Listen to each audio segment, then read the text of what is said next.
أشهد أن لا إله إلا الله وحده لا شريك له وأشهد أن محمدا عبده ورسوله أما بعد فأعوذ بالله من الشيطان الرجيم بسم الله الرحمن الرحيم الحمد لله رب العالمين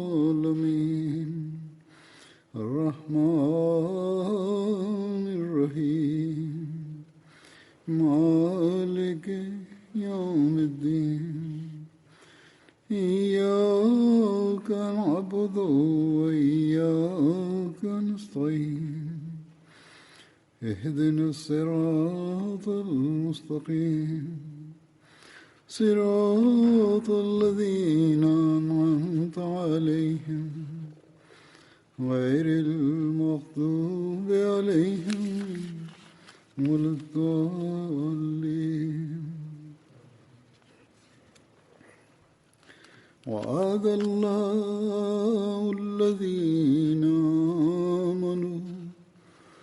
وعد الله الذين آمنوا منكم وعملوا الصالحات ليستخلفنهم في الأرض كما استخلف الذين من قبلهم ولا يمكنن لهم دينهم الذي ارتضى لهم ولا يبدلنهم من بعد خوفهم أمنا يعبدونني لا يشركون بي شيئا ومن كفر بعد ذلك فأولئك هم الفاسقون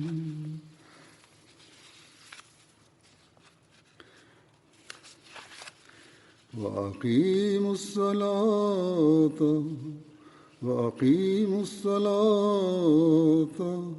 وآتوا الزكاة وأطيعوا الرسول لعلكم ترحمون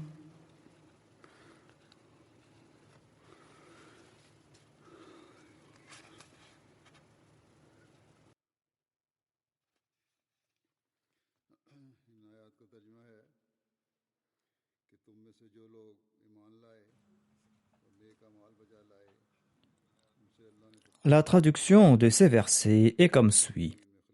Allah a promis à ceux d'entre vous qui croient et qui font de bonnes œuvres qu'il fera assurément d'eux des successeurs sur la terre, tout comme il a fait des successeurs d'eux parmi ceux qui les ont devancés.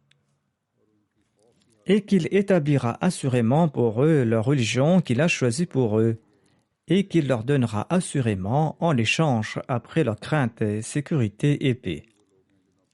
Ils m'adoreront et ne m'associeront rien. Puis quiconque sera ingrat après cela, celui-là sera du nombre des rebelles. Et observez la prière et payez la zakat, et obéissez aux messagers, afin que miséricorde vous soit faite.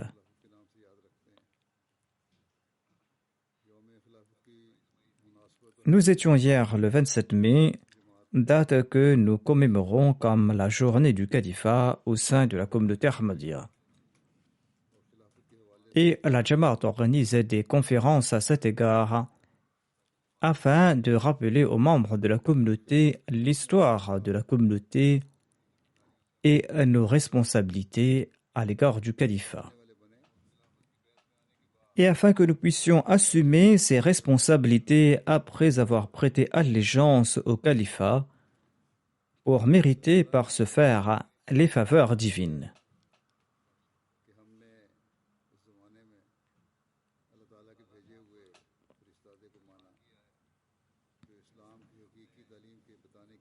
Allah nous a accordé la faveur de pouvoir accepter son envoyé en notre époque, envoyé qui nous a présenté les véritables préceptes de l'islam, et après lui, nous avons prêté allégeance au califat afin de pouvoir mettre en pratique ces enseignements apportés par le Messie premier l'islam, et afin de le transmettre au monde. Ainsi, le fait d'être attaché au califat de la Jamaat Ahmadiyya impose de lourdes responsabilités sur tout Ahmadi.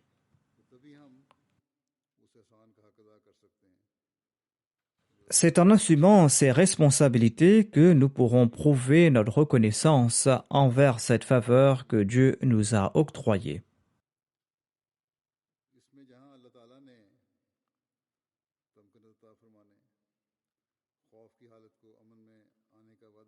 Dans les versets que j'ai cités, Allah promet qu'il établira le califat et qu'il transformera l'état de crainte des croyants en état de paix, mais avec la condition que les croyants soient fermes dans leur foi, qu'ils accomplissent de bonnes œuvres,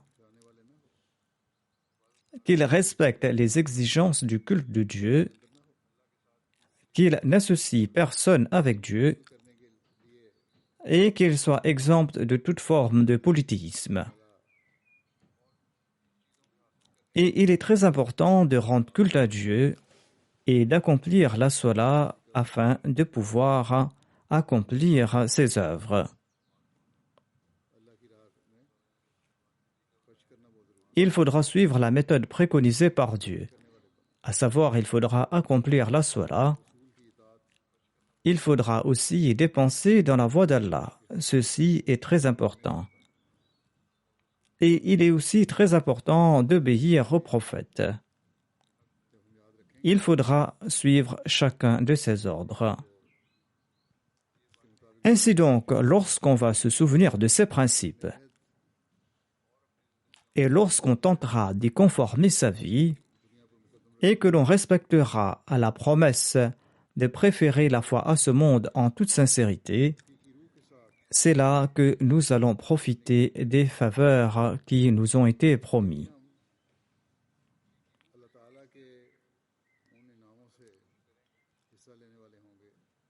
C'est à ce prix que nous allons profiter des véritables faveurs du califat.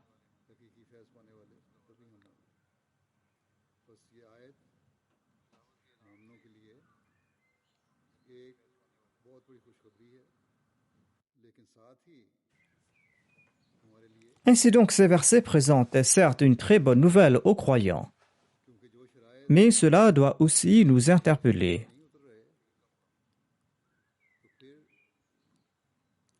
Cela doit nous interpeller car si nous ne respectons pas les conditions qui ont été stipulées, eh bien, nous ne pourrons pas profiter pleinement de cette faveur. Si nous n'accomplissons pas la salat, si nous ne payons pas la zakat, et si nous n'allons pas nous acquitter de nos devoirs envers Dieu et envers autrui, eh bien, nous n'allons pas attirer les faveurs divines. Ainsi donc, il ne suffit pas de connaître son histoire. Et il ne suffit pas de célébrer la journée du califat. Il ne suffit pas de connaître son histoire et de célébrer la journée du califat tant que nous ne sommes pas des véritables adorateurs de Dieu. Et tant que nous n'allons pas protéger nos prières, et tant que nous n'allons pas nous acquitter de nos devoirs envers Dieu et envers autrui.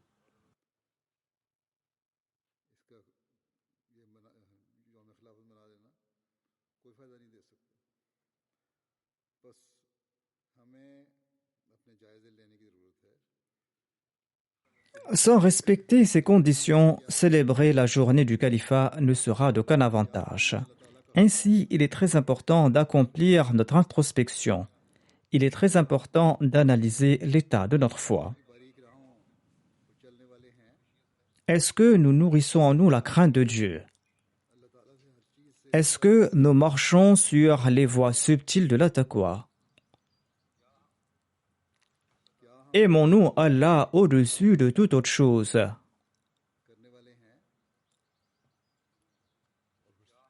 Faisons-nous preuve d'une obéissance indéfectible envers Dieu et envers son prophète.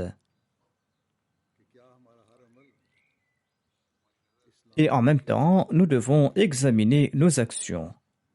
Nous devons scruter nos actions pour voir si elles sont toutes en accord avec les enseignements véritables de l'islam. Nous devons nous demander si nous accomplissons ces œuvres par ostentation. Nous devons nous demander si nous accomplissons la salat par ostentation. Est-ce que nous dépensons nos biens et payons la zakat par ostentation? Est-ce que nous jeûnons par ostentation? Accomplissons-nous le hajj uniquement pour mériter le titre de haji? Notre obéissance à Allah et à son messager sera parfaite et nous aurons cette sérénité au cœur quand chacune de nos actions sera vouée à la quête du plaisir d'Allah.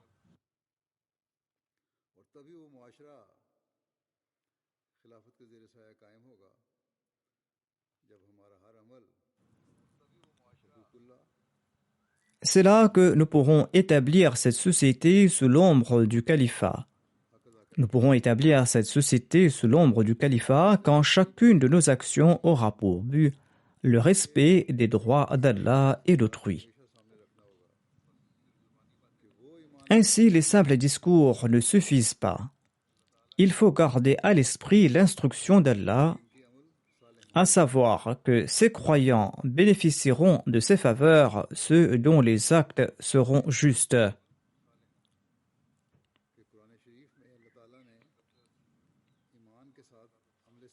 Le Messie promet l'Islam déclare: Dieu dans le Saint-Coran a lié la foi à l'accomplissement de bonnes œuvres.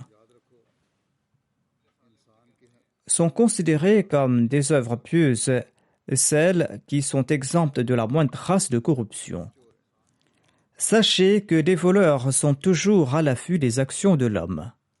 Qui sont ces voleurs?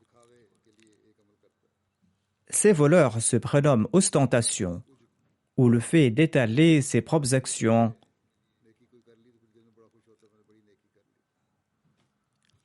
Ces voleurs se nomment aussi la vanité, c'est-à-dire le fait de tirer plaisir d'une œuvre qu'on a accomplie. Ainsi, en nombre de situations, l'homme est coupable inconsciemment de maints forfaits et il est coupable de ces péchés qui réduisent à néant ses bonnes œuvres.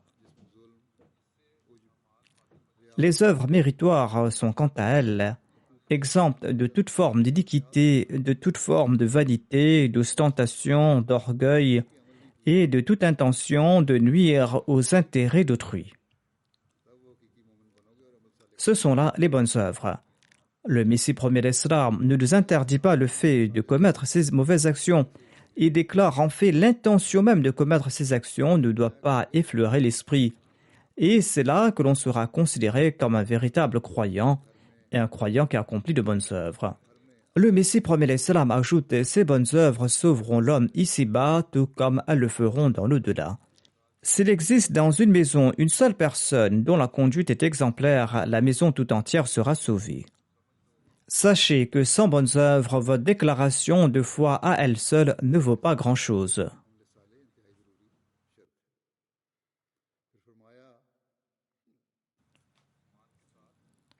En somme, l'accomplissement de bonnes œuvres est une condition essentielle qui doit accompagner la foi.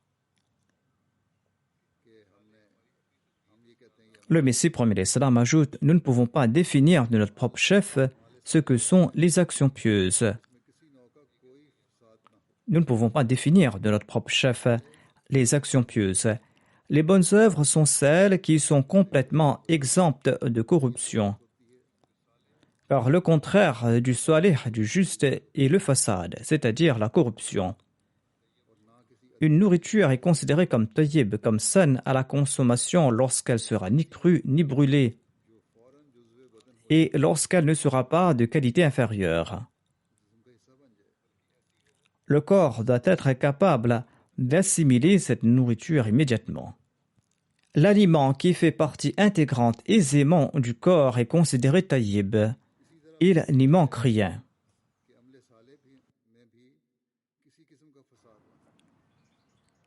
Le Messie premier salam déclare: de même, il est essentiel que les œuvres pieuses soient exemptes de toute forme de corruption. C'est-à-dire, elles doivent être en accord au commandement divin et en accord à la sunna du saint prophète Mohammed sallallahu alayhi wa sallam. C'est-à-dire en accord aux œuvres et à la pratique du saint prophète Mohammed paix soit sur lui. Le Messie promet l'Islam déclare: ces actions doivent être exemptes de toute forme de paresse, de toute forme d'orgueil, d'ostentation. On ne doit pas non plus les accomplir en accord à ses souhaits. Une action sera considérée pieuse lorsqu'elle va respecter toutes ces conditions. On ne peut pas définir selon ses souhaits ce que sont les bonnes œuvres et présenter ses propres déductions. On ne peut pas affirmer que telle est l'interprétation de cet ordre. Il faudra appliquer à la lettre les ordres de Dieu et de son prophète Mohammed paix soit sur lui. C'est à ce prix que l'on pourra accomplir de bonnes œuvres. Le Messie promet l'Islam déclare: ceci est très important. Si l'on a atteint ce stade, l'on profitera des promesses divines. Ce sont ces personnes qui pourront respecter la promesse du maintien du califat de la Jamaat Ahmadiyya.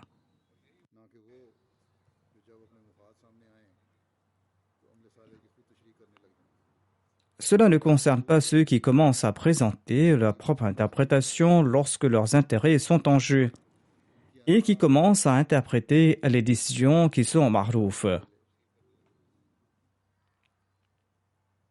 Ces personnes sont prises dans les filets de leur ego.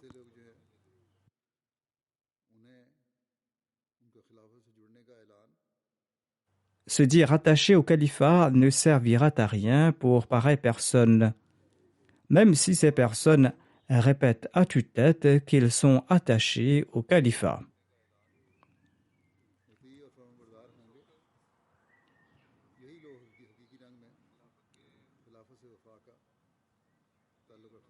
Ceux qui suivront sincèrement le califat et lui seront attachés seront ceux qui en réalité sont fidèles envers le califat et qui protégeront le califat. Et le califat en retour va les protéger. Et les prières du calife vont les accompagner. Leurs souffrances pousseront le calife à prier pour eux.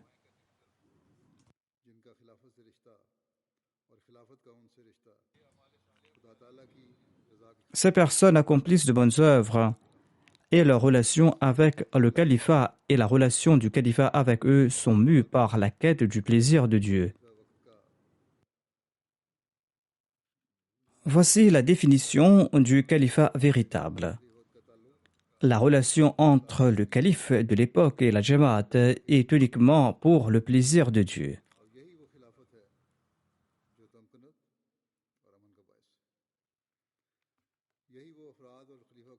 Et ceci est le califat qui accorde la stabilité et la paix.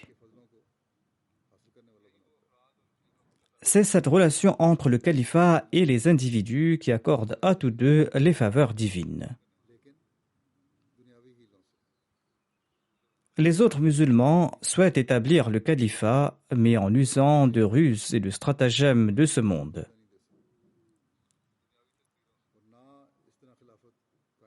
Mais ces subterfuges et ces stratagèmes ne leur seront jamais bénéfiques. D'ailleurs, le califat ne peut être établi de cette manière. Ils peuvent remuer ciel et terre.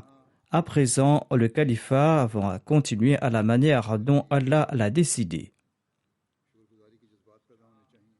D'une part, nous devons faire montre de gratitude et nous devons nous prosterner davantage devant Allah. Nous devons nous prosterner devant Allah qui nous a accordé cette faveur qu'est le califat. De même, nous devrions toujours avoir la crainte de Dieu dans nos cœurs et nous devons à tout instant surveiller nos actions. Nous devons nous demander si nos actions sont conformes au commandement d'Allah et de son messager. Notre respect des droits d'Allah et des droits d'autrui est-il conforme aux normes prescrites par Allah?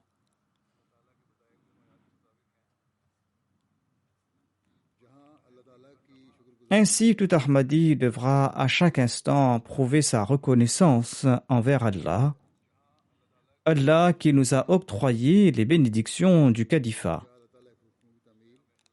Et nous devons de même examiner si nous sommes en train de respecter les commandements d'Allah.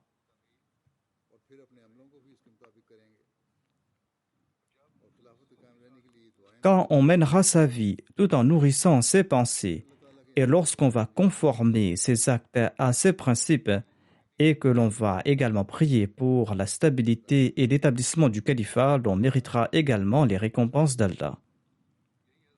Voilà ce que le Messie promet salam nous a dit, notamment qu'Allah l'a rassuré que le système du califat va perdurer et que la bonne nouvelle qu'Allah lui a donnée sera sûrement accomplie si nous respectons ces conditions. Dans son ouvrage Al-Wasiya, le Messie promet l'Islam a expliqué en détail ce système du califat. Le Messie promet l'Islam déclare: d'après une ancienne loi divine qui date de la création de l'homme, Dieu aide toujours ses prophètes et ses messagers à atteindre l'objectif de leur mission avec succès. Et il les fait prévaloir, tout comme il déclare Kataballahu la-aghlibanna ala wa rusuli. Allah a décrété que lui et son prophète auront le dessus. Ici, prééminence signifie qu'à l'instar des prophètes et des messagers qui désirent voir établir sur terre le dessein et l'objectif de Dieu et sa suprématie incontestée, de même, Dieu, par des signes puissants, prouve leur véridicité. Et la droiture qu'ils répandent sur terre ressemble à cette graine que Dieu leur donne à semer, mais qu'ils ne voient pas croître en arbre. Dieu enlève ses prophètes vers lui à une période incertaine de leur mission, où les adversaires ont l'occasion de les railler et de les avilir. Et après cette période d'humiliation, Dieu manifeste sa puissance en créant des circonstances qui conduisent à la réalisation parfaite de ces mêmes buts qui semblaient d'abord irréalisables. Nous constatons que, d'une part, la disparition du Messie promet l'Islam a ébranlé tous les Ahmadis. D'autre part, les non-Ahmadis étaient en liesse après le décès du Messie promet l'Islam. Après son décès, ils ont proféré pareilles absurdités qui font déshonneur à l'humanité. Ils ont proféré des inepties qui laissent bouche bée. Et l'on se demande si ceux qui évoquent le nom d'Allah et de son messager peuvent tomber aussi bas.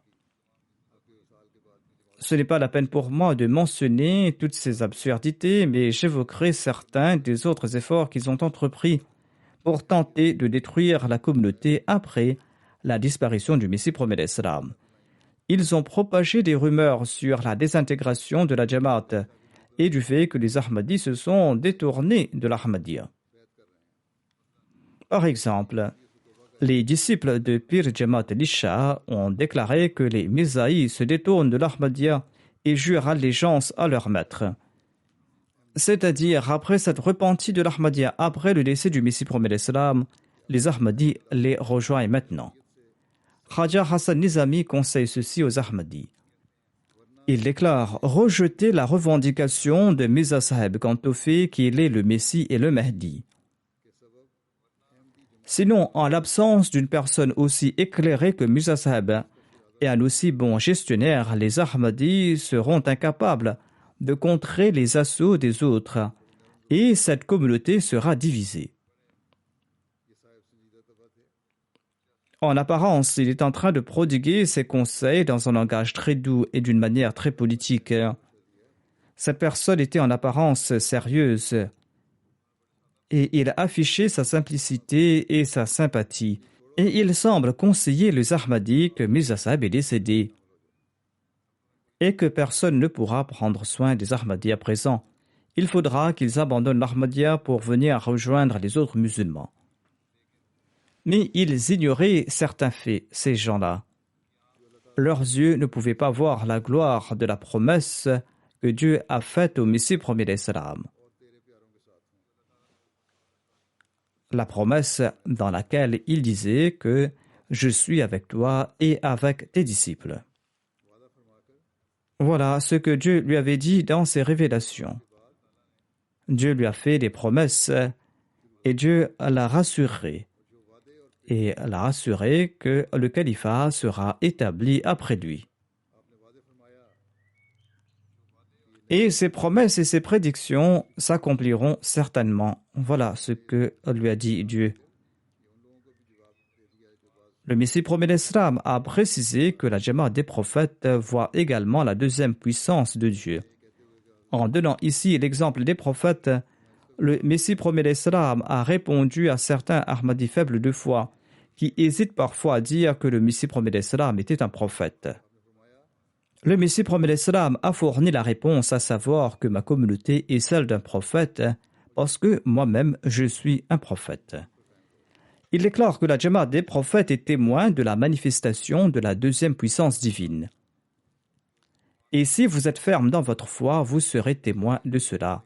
Vous allez voir cela si vous accomplissez de bonnes œuvres.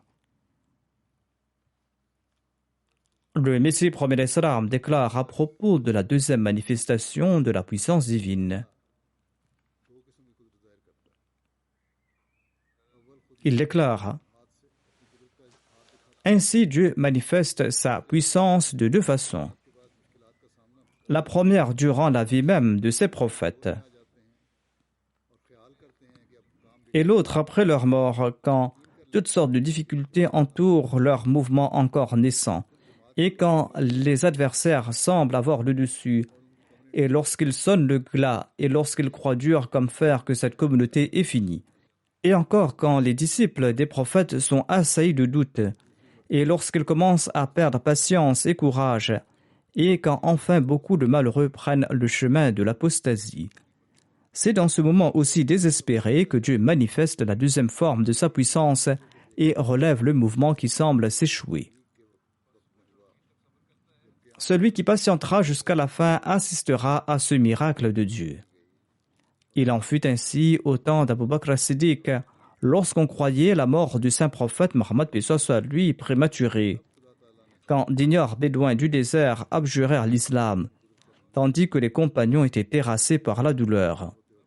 À ce moment-là, Dieu a élevé Abu Bakr as-Siddiq et il a manifesté sa puissance une deuxième fois. Et il a relevé l'islam qui semblait s'écrouler et il a accompli la promesse qu'il a faite, à savoir: وَلَا يُمَكِّنَنَّ لَهُمْ دِينَهُمُ الَّذِي ارْتَضَىٰ لَهُمْ وَلَا يُبَدِّلَنَّهُمْ مِنْ بَعْدِ خَوْفِهِمْ أَمْنًا. C'est-à-dire, nous les rétablirons après leur crainte. Ainsi, le Messie premier d'Islam déclare: donc, souvenez-vous, mes chers amis, que d'après une ancienne loi de Dieu, Dieu montre deux manifestations de sa puissance pour réduire à néant les deux faux plaisirs des adversaires des prophètes. Il n'est pas possible qu'il oublie de le faire maintenant. Ainsi, ne soyez pas affligés ni tristes de ce que je viens de vous dire, car il est nécessaire que vous assistiez à la deuxième manifestation de la puissance divine. Cela vaut mieux pour vous, car elle va durer perpétuellement et sans interruption jusqu'au jour du jugement dernier. Cependant, elle ne peut pas avoir lieu avant mon départ de ce monde. Et quand je serai parti, Dieu va le manifester pour vous, et ce pour toujours. C'est ainsi qu'il me l'avait promis dans l'ouvrage Brahim Ahmadiyya. Cette promesse ne me concerne pas, mais concerne vous. Et Allah a déclaré que je ferai ceux qui ont cru en toi prévaloir jusqu'au jour du jugement dernier sur ceux qui t'ont rejeté. Il est donc nécessaire que vous voyiez le jour de mon départ pour que vienne cette époque promise qui doit durer pour toujours. Notre Dieu est un Dieu vrai et c'est un Dieu fidèle. Il tient ses promesses et il vous fera voir tout ce qu'il vous a promis. Quoique ces jours sont les derniers de ce monde et que beaucoup sont les afflictions qui doivent le visiter, il est nécessaire que ce monde se conserve jusqu'à l'accomplissement de ses prophéties. Je suis venu comme la puissance de Dieu sur terre, et je suis une personnification de la puissance divine. Et après moi viendront d'autres qui seront la manifestation de sa deuxième puissance. Attendez que cette deuxième manifestation ait lieu en priant tous ensemble.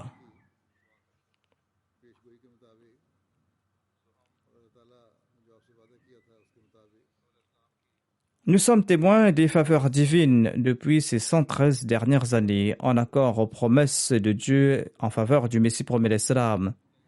Des promesses qui s'accomplissent mot à mot conformément à la prophétie du Messie promis l'Islam.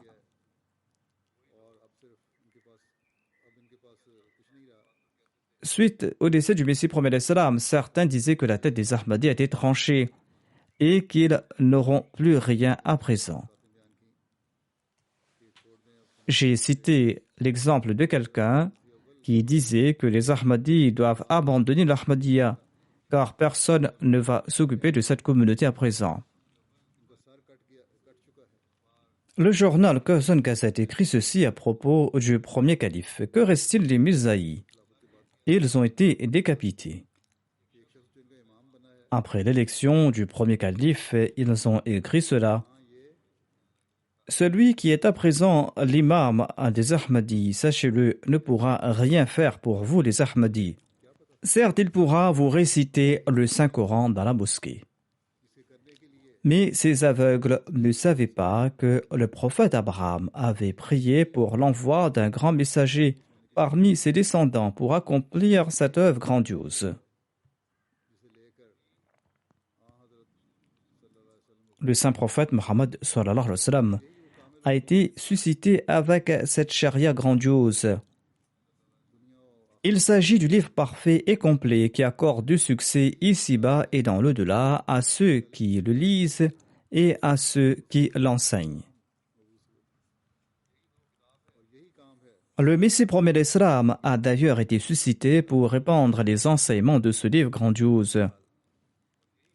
Et c'est la tâche pour laquelle le système du califat a été établi. En tout cas, en entendant ces propos, le premier calife a déclaré « Qu'Allah fasse qu'il en soit ainsi, à savoir que je puisse vous réciter le Saint-Coran. » Le premier calife a accompli cette œuvre et il a accompli cette tâche de manière grandiose. Mais l'ennemi était d'avis qu'il y aurait maintenant des faiblesses administratives dans la Jamaat et que la désunion va s'installer dans la Jamaat. Mais les souhaits de l'ennemi n'ont pas été réalisés. Le premier calife a réprimé si sévèrement les intrigues que souhaitaient fomenter les hypocrites et certains membres de l'Anjuman que personne n'a osé entreprendre quoi que ce soit. Dans son premier discours après son élection comme calife, il a déclaré « Quelle que soit votre nature, vous devez obéir à mes commandements. » Ensuite, il avait prononcé un discours glorieux dans la mosquée Mubaraka. Il a déclaré « Vous m'avez causé tant de chagrin par vos actions que je ne me suis même pas tenu dans la partie de la mosquée que vous avez construite, mais dans la partie de la mosquée qui a été construite par mon Mirza. » C'est-à-dire qu'il se tenait debout dans la partie de la mosquée construite à l'époque du Messie promis l'Islam, et pas dans la partie qui a été construite plus tard avec les dons de la Jamaat. Il a déclaré que je ne me tiens même pas là-bas. Je me tiens dans cette partie principale de la mosquée qui a été construite à l'époque du Messie promis l'Islam ou au début de l'époque du Messie promis l'Islam. Il ne se tenait pas là où il y avait eu une extension ultérieure. Il déclare « Ma décision est que la communauté et l'Anjuman doivent tous deux obéissance au calife et tous deux sont ses serviteurs. C'est-à-dire l'Anjuman et les croyants sont tous au service du calife. L'Anjuman sert de conseiller au calife. L'Anjuman est consulté et la consultation est généralement nécessaire. De même, le premier calife a écrit que celui qui affirme que la tâche du calife est d'accepter l'allégeance et que le vrai dirigeant et l'anjuman doit se repentir. Dieu m'a informé que si les membres de cette jamaat m'abandonnent et devient un apostat, il m'accordera toute une communauté en retour. Il déclare d'aucuns disent que la tâche du calife est uniquement de diriger la sola ou d'annoncer l'inika ou d'accepter l'allégeance des membres. Même un mollah peut accomplir pareille tâche. Pourquoi a-t-on besoin d'un calife pour cela? Ainsi, on n'a pas besoin d'un calife pour ces tâches. Et je ne crache même pas sur pareil serment d'allégeance.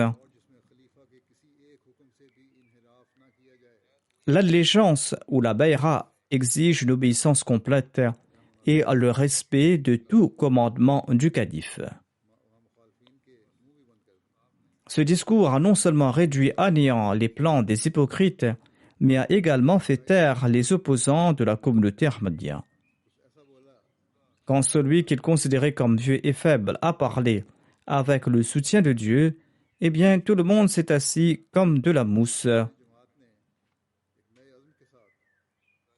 Ceux qui se réjouissaient ont commencé à se cacher le visage. Les membres sincères de la Jamaat ont prêté allégeance avec une nouvelle détermination. Puis le monde a vu comment la Jamaat n'a cessé de progresser. Le décès du premier calife en mars 1914 a ébranlé de nouveau la communauté. Les piliers de l'Anjuman, qui voulaient faire de l'Anjuman le véritable successeur du Messie premier d'Islam, et qui s'étaient tus en raison du premier calife, ont de nouveau levé leur tête. De même, les hypocrites ont tenté de relever leur tête, mais Allah a de nouveau soutenu le califat comme promis au Messie premier d'Islam.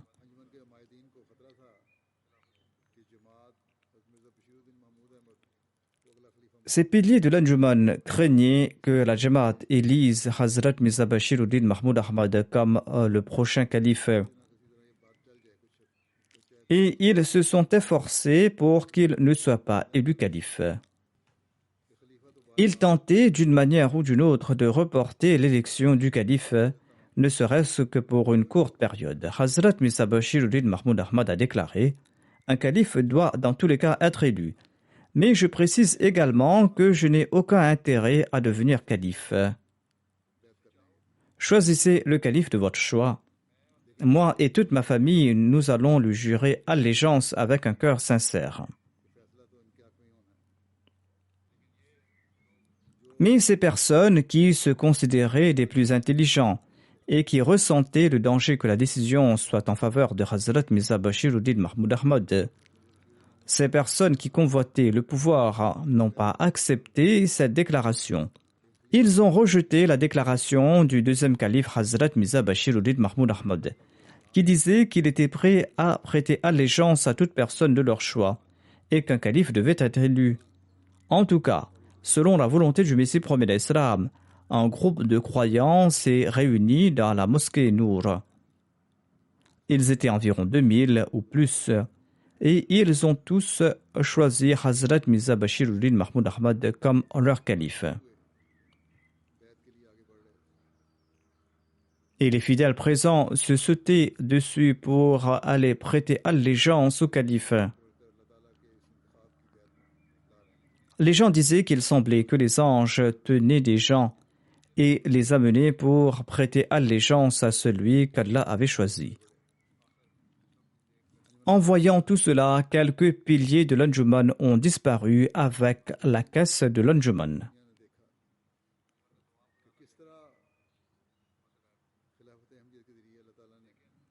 Mais le monde a constaté comment Allah a soutenu la Jamaat à travers le califat de l'Ahmadiyya.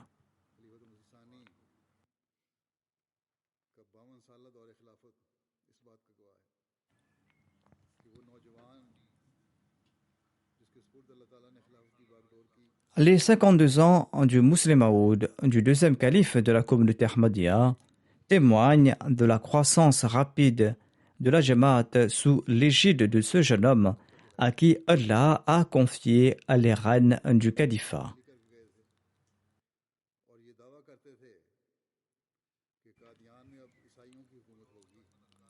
Les descendants de ceux qui avaient vidé la caisse de la Jamaat et qui affirmaient que les chrétiens régneraient bientôt à Qadian voient aujourd'hui que le soutien de Dieu est avec le califat de la Jamaat Ahmadiyya. Et ce califat est en train de réunir les chrétiens sous la bannière du Messie, du saint prophète Mohammed sallallahu alayhi wa sallam. Voilà ce que nous constatons aujourd'hui. Hazrat Muslim Maud a ouvert des missions dans d'innombrables pays. Les prédicateurs chrétiens en Afrique n'osent même pas se tenir devant les prédicateurs Ahmadis. En fin de compte, ils ont dû admettre que l'Ahmadiyya est un obstacle majeur à la diffusion du christianisme et ils en ont fait mention dans leur rapport. Ainsi donc, qu'il s'agisse d'un plan d'attaque contre Qadian, qu'il s'agisse du domaine de la prédication ou qu'il s'agisse de la migration, à chaque occasion, ce calife déterminé, avec le soutien et l'aide d'Allah, a mené le navire de la Jamaat à bon port et à la protéger. Ensuite, selon le décret de Dieu, le deuxième calife est décédé en novembre 1965. Et en accord aux promesses divines, Allah a érigé la troisième manifestation du deuxième pouvoir de Dieu.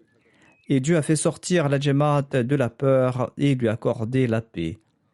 Et Dieu a rassemblé la Jamaat entre les mains de Hazrat Mirza Nasir Ahmad, le troisième calife. Et par la suite, la Jamaat n'a cessé de progresser. Une nouvelle période d'ouverture d'écoles et d'hôpitaux a commencé en Afrique. Une nouvelle ère de la diffusion du message de l'Ahmadi a commencé en Afrique. La renommée de la Jamaat a pris de l'ampleur dans le monde. Et le troisième calife du Messie promis a visité pour la première fois certains pays d'Afrique. Et ces visites ont laissé des effets extraordinaires. C'était la première visite d'un calife de la communauté Ahmadiyya en Afrique.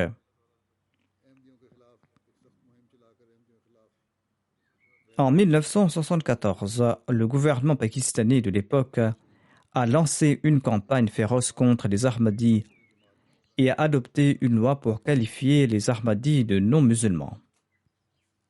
La Jamaat est sortie de cette attaque dangereuse en se plaçant derrière le bouclier du califat. Et les efforts de l'ennemi qui souhaitait arrêter le progrès de la Jamaat ont échoué.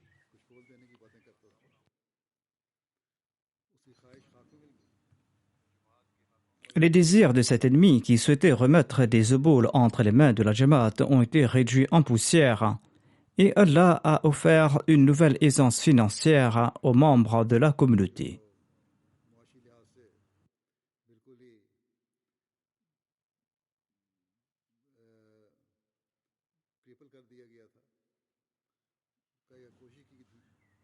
Ses adversaires avaient paralysé financièrement certains membres de la Jamaat, où ils ont tenté de les détruire économiquement, mais Allah, le Tout-Puissant, a ouvert la voie à l'aisance financière à ces membres de la Jamaat, et Allah leur a permis d'émigrer, de quitter le Pakistan. Ainsi, ces derniers se sont établis en Allemagne et ailleurs dans le monde après 1974. Et ils ont connu l'aisance financière. Ces gens doivent également informer leurs descendants et leurs enfants à propos des efforts entrepris par l'ennemi et comment, sous l'ombre du califat, Allah leur a ouvert de nouvelles voies et Allah leur a octroyé une aisance financière des milliers de fois plus importante qu'auparavant. Ensuite, en juin 1982, Hazrat Khalifatul Masih Thalith, le troisième calife, nous a quittés. Et comme promis, Allah a changé la peur de la Jamaat en paix par l'entremise de Hazrat Mirza Tahir Ahmad qui a été élu quatrième calife.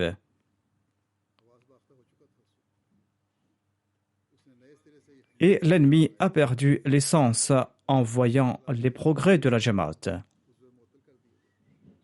L'ennemi a planifié une nouvelle attaque et a tenté de paralyser le califat de la Jamaat Ahmadiyya.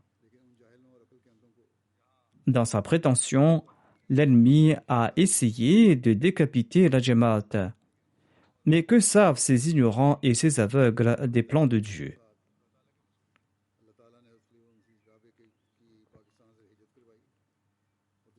Avec un soutien et une aide extraordinaire, Allah a fait émigrer Hazrat Khalifatul Masih Rabi du Pakistan et l'ennemi n'a rien pu entreprendre. Et après l'émigration, une nouvelle ère de progrès a commencé au cours du 4e califat. À travers les satellites, le message du calife, le message de l'Ahmadiyya, l'islam véritable, a commencé à atteindre les maisons des Ahmadis ainsi que les maisons des autres dans tous les pays du monde. Et ceci a ouvert de nouvelles voies pour la prédication. L'Ahmadiyya a été implanté dans de nombreux pays et les enseignements de l'islam véritable a commencé à se répandre. Et la publication du Saint-Coran a pris de l'ampleur et le Saint-Coran a été traduit dans de nouvelles langues. Ensuite, en accord à la destinée divine, le 4e calife est décédé en avril 2003. Et son décès a été un autre coup dur pour la Jamaat. Et l'ennemi croyait que c'était là une grande opportunité pour eux pour éradiquer la communauté Ahmadiyya. Mais Allah, qui avait fait des promesses au Messie premier l'Islam, a de nouveau pris en charge la Jamaat, à tel point que même les Maulvis opposés à la communauté Ahmadiyya ont commencé à dire que malgré le fait que nous ne croyons pas que vous êtes véridique, mais le témoignage pratique d'Allah est avec vous.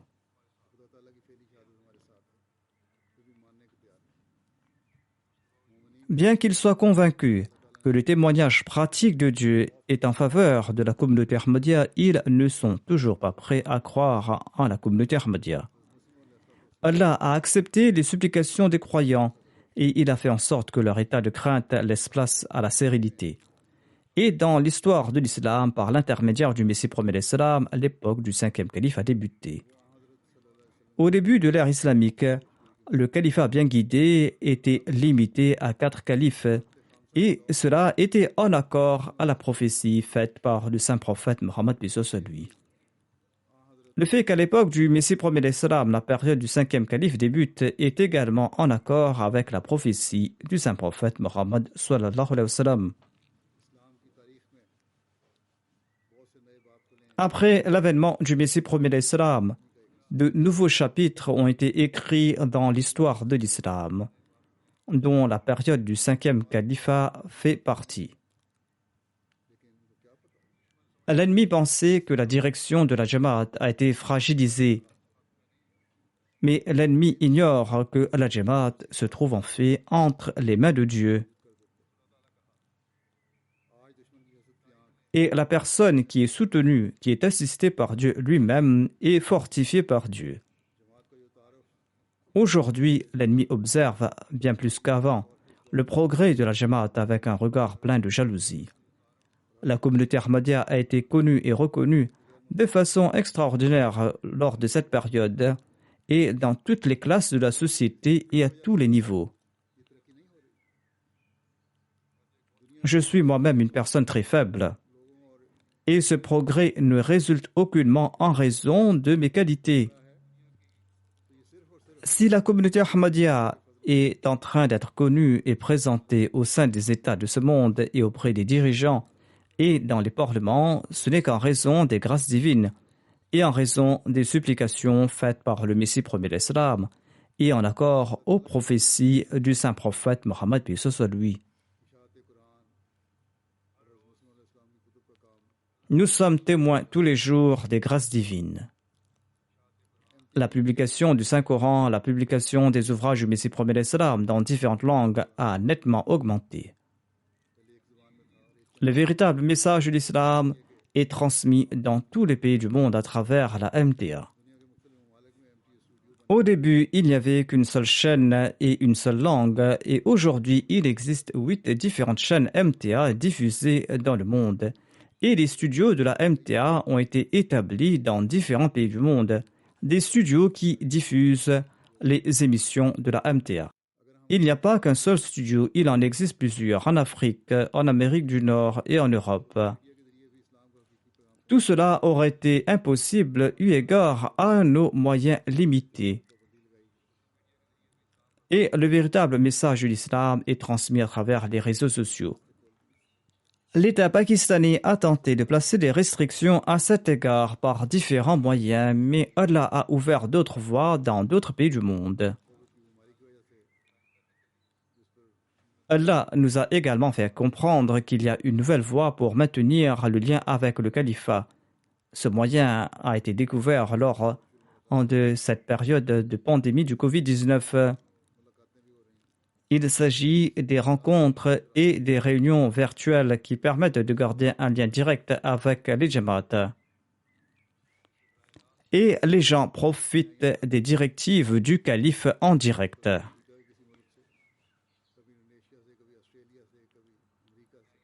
En restant ici à Londres, je rencontre des gens d'Afrique, de l'Indonésie, de l'Australie ou des États-Unis. Tout ceci est le signe de l'aide de Dieu.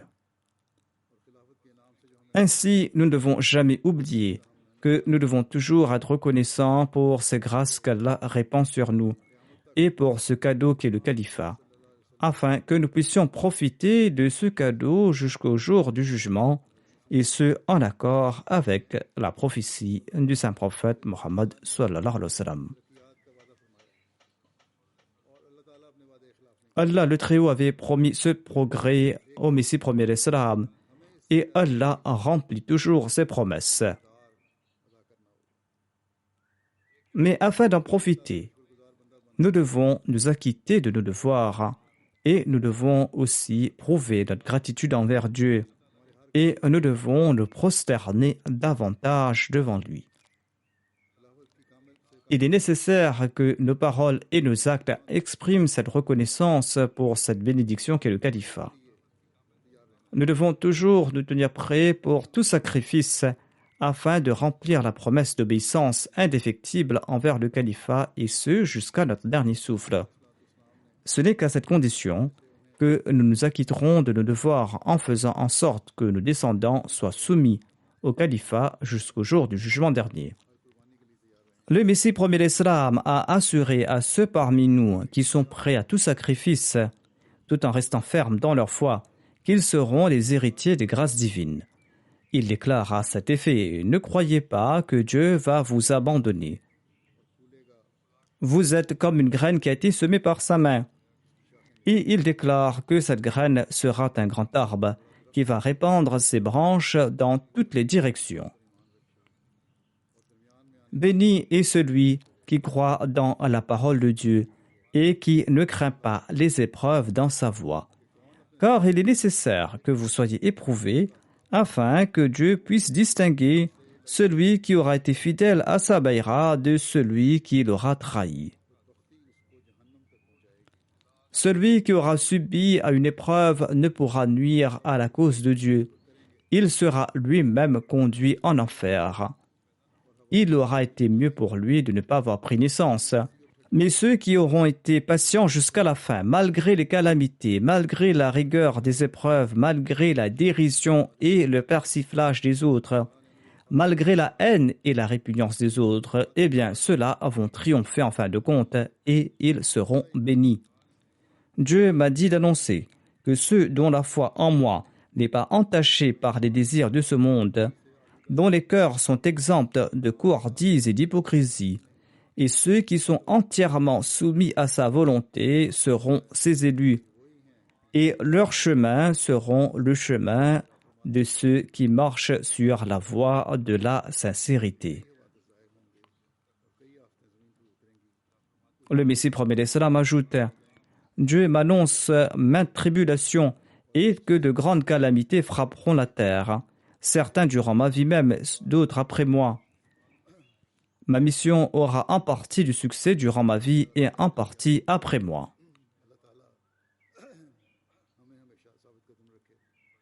Donc, Inch'Allah, il y aura des progrès.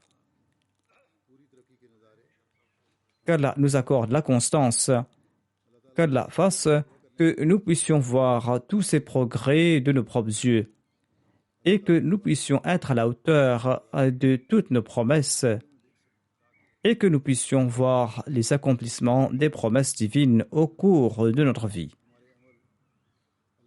Qu'Allah fasse que nos actes d'adoration, nos prières et nos actions attirent le plaisir de Dieu.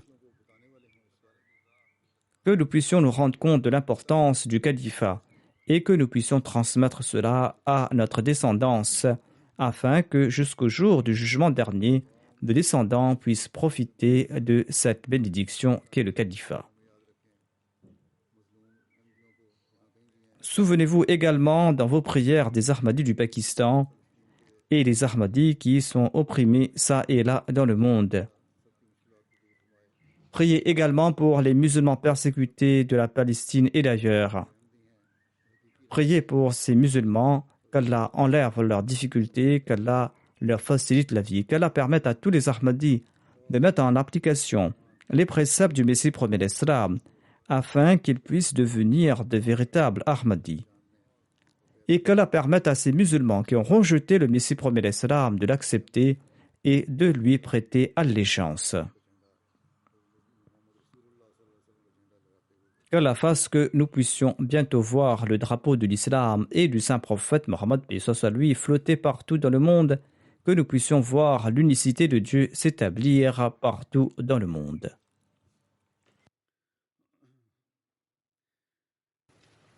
Alhamdulillah, alhamdulillah, nahmaduhu wa nasta'inuhu wa nastaghfiruhu. ونؤمن به ونتوكل عليه ونعوذ بالله من شرور أنفسنا ومن سيئات أعمالنا من يهده الله فلا مضل له ومن يضلل فلا هادي له ونشهد أن لا إله إلا الله ونشهد أن محمدا عبده ورسوله عباد الله رحمكم الله إن الله يأمر بالعدل والإحسان وإيتاء ذي القربى وينهى عن الفحشاء والمنكر والبغي